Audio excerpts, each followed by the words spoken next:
Magandang araw sa ating lahat. Ito may i-share ako sa inyo tungkol sa ginawa kong power supply para sa vacuum cleaner at saka inflator. At the same time, ayan o, inflator, vacuum cleaner.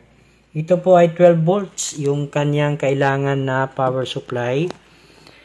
Bali, ginawan ko ito ng power supply dahil kung halimbawa, gagamitin ko itong vacuum cleaner dito sa bahay. So, at least merong akong power supply.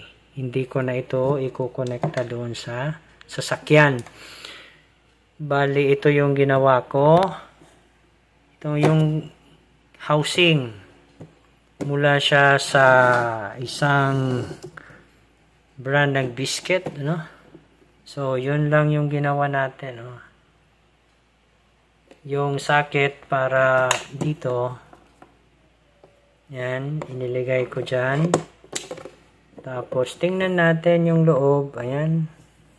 Yan lang po yung ating ginawa.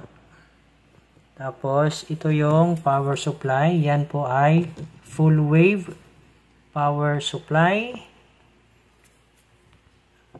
Kung maalala ninyo, ito yung ginawan ko ng video, how to make full wave power supply with center tap.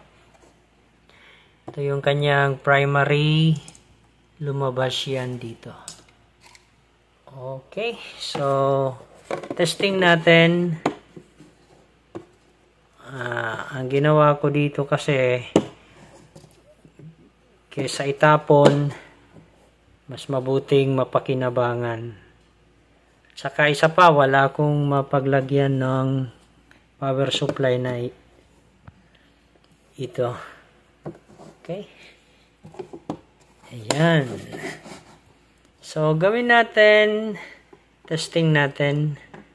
Plug in natin ito dito. Ayan, na-plug in na. Tapos, ito, plug in sa power source. At saka i-on natin ang vacuum. Ayan.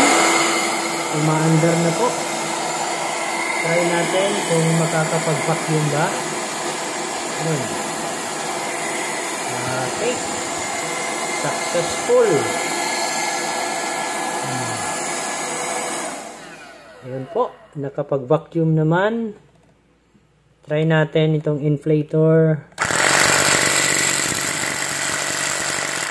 Okay naman, gumagana din.